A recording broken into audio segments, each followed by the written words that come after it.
Bonjour, bonsoir à tout le monde. Ouais, j'espère que vous allez bien. Juste une vidéo pour encore motiver aujourd'hui. Je veux parler à quelqu'un, je veux dire, mon thème d'aujourd'hui va peut-être choquer quelqu'un, mais s'il te plaît, mets les émotions de côté, prends le temps d'écouter ce que je vais expliquer. Et puis après, tu vas donner ton point de vue. C'est normal que tout le monde ne soit pas d'accord avec moi.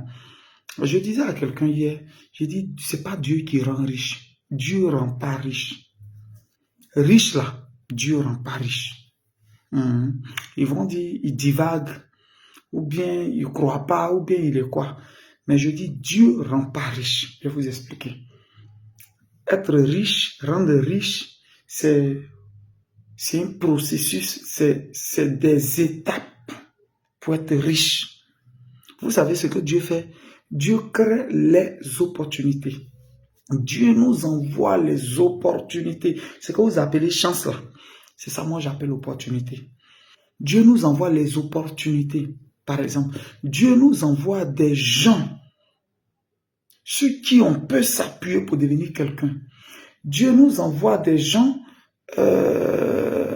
par qui on peut passer pour être quelqu'un. Maintenant, comment par qui on peut passer là? Dieu passe plus avec toi.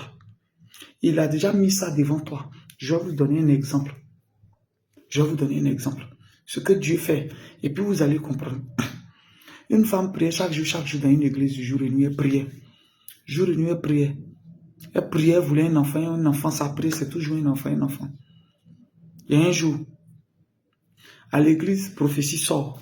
On dit, madame, vous avez prié ça, il y a quelqu'un, votre enfant était là la fois dernière, vous l'avez chassé. Elle dit, comment? Maintenant, elle se souvient, c'est elle-même qui rend le témoignage. Il y a un monsieur qui est venu là, tout ça, qui a tapé à son portail, non, il veut juste de l'eau pour boire.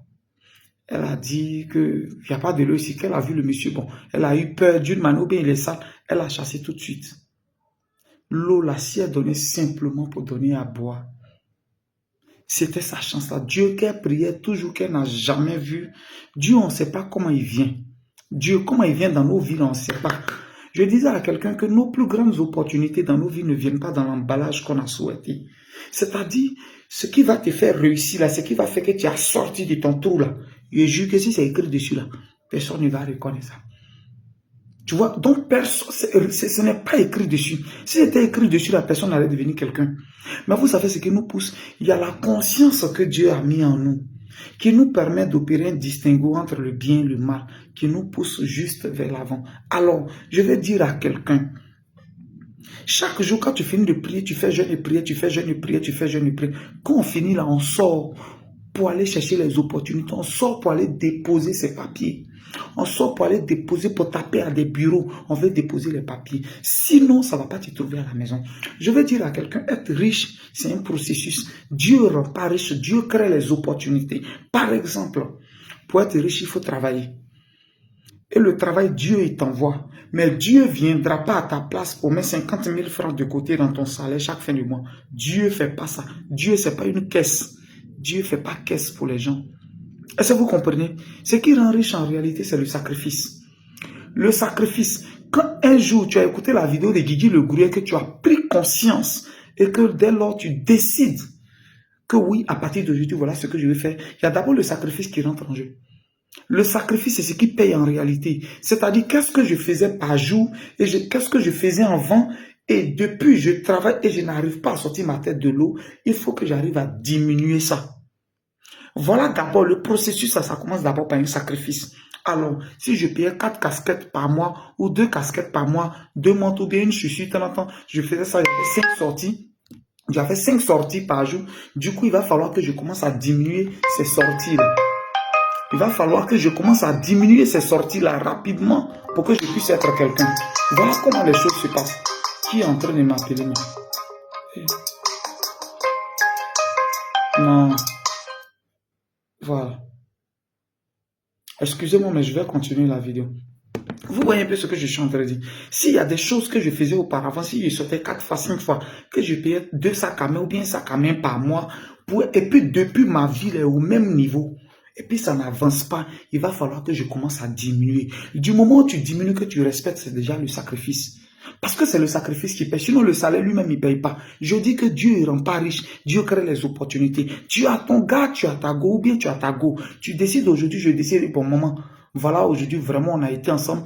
J'ai fait une cave pour toi. C'est Dieu qui m'a rendu visite. Dieu qui t'a rendu visite en passant par moi. Il a créé une opportunité pour que je sois devant toi. Et aujourd'hui, je t'aide à avoir toi-même ta petite entreprise. C'est-à-dire, tu as ta cave, tu as tout. Normalement, les clients viennent, tu gagnes l'argent. Mais là, mettre 2000 francs, 3000 francs de côté pour que d'ici après 2 ans, tu puisses t'en rendre compte ce que tu as. Non. Dès que tu gagnes, c'est toi qui changes les coiffures sur les coiffures. C'est-à-dire, toi, coiffure, fait pas 2 semaines sur ta tête. Non. Coiffure, fait pas 2 semaines sur ta tête. Non. Maintenant, quand tu finis, tu fermes ta cave. Souvent, même, il y a des clients, tu leur dis de partir. Parce que toi, tu as fermé ta cave. Parce qu'il y a un show où tu dois partir. Mais attends, tu vas devenir riche comment? Être riche, c'est un sacrifice qu'on fait. On se prive de certaines choses. Il y a certaines choses que tu dois te priver de ça. On dit à sortir quelque part, les 3-4 clients, il faut les respecter.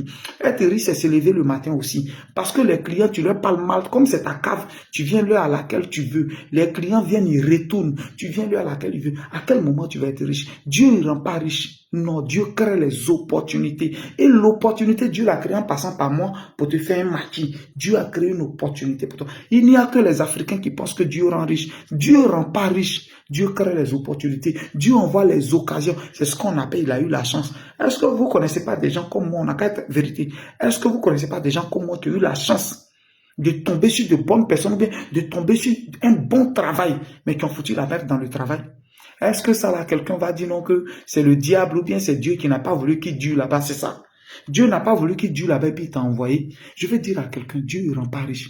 Dieu crée les opportunités. Et c'est à nous maintenant de faire le sacrifice. Parce que je le dis toujours, dans ton bonheur, tu as ta part de responsabilité. Et dans ton malheur, tu as ta part de responsabilité. Quelqu'un qui se lève et puis il est allé voler quelqu'un, il a volé, même si on dit c'est sort. Mais toi aussi, tu as volé, tu t'es levé avec tes pieds pour partir. Il y a ta part de responsabilité. Remarquez aujourd'hui ceux qui sont riches des gens. C'est vrai, il peut avoir des chances. Mais reconnaissez le travail des uns et des autres, le sacrifice des uns et des autres qu'ils ont aussi fait. Je vais dire à quelqu'un, c'est pas pour me lancer moi aujourd'hui. Ce que j'ai encore du voilà, c'est beaucoup, mais quand je viens ici, c'est pas médicaments indigènes, je me promène pour vendre. Je viens même d'arriver comme ça, d'arriver de là où je vends médicaments indigènes, avec mes reçus, tout et tout. Je viens d'arriver, je me promène pour vendre médicaments indigènes en Europe. Il y a combien de personnes qui peuvent faire ça? On n'a qu'à être honnête. Tout le monde peut faire ça là. Oh, tout le monde pouvait faire ça. Mais moi, je connais des gens qui ont honte, qui ne peuvent pas vendre médicaments indigènes. C'est pour dire qu'il y a une part de responsabilité dans ton bonheur, il y a une part de responsabilité dans ton malheur. Pour être riche, c'est un processus. Pour être riche, c'est une démarche à suivre. Pour être riche, c'est des sacrifices qu'il faut faire. Pour être riche, c'est se priver de certaines choses. Pour être riche, c'est fermer ses yeux sur certaines choses. Pour être riche, c'est décider de ne pas vivre comme les autres. Pour être riche, c'est décider de ne pas vivre comme on vivait avant. Et puis sa vie n'évolue pas là. On arrête de changer de vie. On vit autrement pour voir autre chose. On commence par faire ce qu'on n'a jamais fait pour avoir ce qu'on n'a jamais eu. Dieu rend pas riche, Dieu crée les opportunités. Dieu a permis que aujourd'hui tu sois à GGB multiservice, celui qui se promène là pour aider les gens, là, GGB qui fait les permis pour les gens, Dieu a permis que tu sois avec lui. Mais quand tu viens, c'est la merde que tu fous. C'est la merde que tu fous. C'est comme l'un de mes collaborateurs. Je suis assis, c'est pas parce qu'on est humble, qu'on dit les gens, on mange même à ces travailleurs, que tu vas me trouver avec des grands hommes d'affaires. On est assis, et puis tu viens, dès qu'il arrive là, si tu as bu ta bière, c'est ma faute. Il arrive là, envoie-moi une assiette, il vient me servir. Mais je suis assis, le grand type. Et puis je suis ton patron. Je suis ton patron, je suis assis, le grand type. Envoyez-moi assiette, il vient me servir. Envoyez-moi assiette. Pendant que tu ne payais pas maison. Tu ne payais plus maison désormais. La nourriture, tu es tout le temps avec moi. Quand je vais en mission, on va en mission. Tout le temps, on est tout le temps en mission. On a une semaine seulement pour revenir chez nous à Hermancourt. La nourriture, c'est moi qui assure tout. Tu ne payes pas maison. Je paye tout ça pour toi. Il dit, pour respecter ton patron, ça fait quoi? Mais c'est devant les gens, tu vas venir demander à c'est quand il s'est quitté là. Tous mes collaborateurs ont dit, mais c'est qui? Attends, lui, là, il va te jeter la honte un jour. C'est comme ça il est parti. Parce que ce n'était pas sa première fois. Dieu avait créé une opportunité pour toi. Maison qui est chère à toi, tu ne payes plus maison, tout. Et tu as un bon salaire. Tu ne payes pas maison, rien. Tu ne payes pas l'eau, tu ne payes pas courant. Et c'est pas là, tu allais profiter. Mais tu as envoyé ton mauvais comportement que tu as. Où on vient trouver son patron avec ses collaborateurs d'affaires. Et puis on vient dire, on met sa main dedans pour se servir. Et puis on se sert. La honte, quel comportement. Alors, ce que tu as en main, il faut attraper bien. Et puis commence par changer. Commence par changer. Commence par changer. Tu vas comprendre ce que je suis en train de te dire.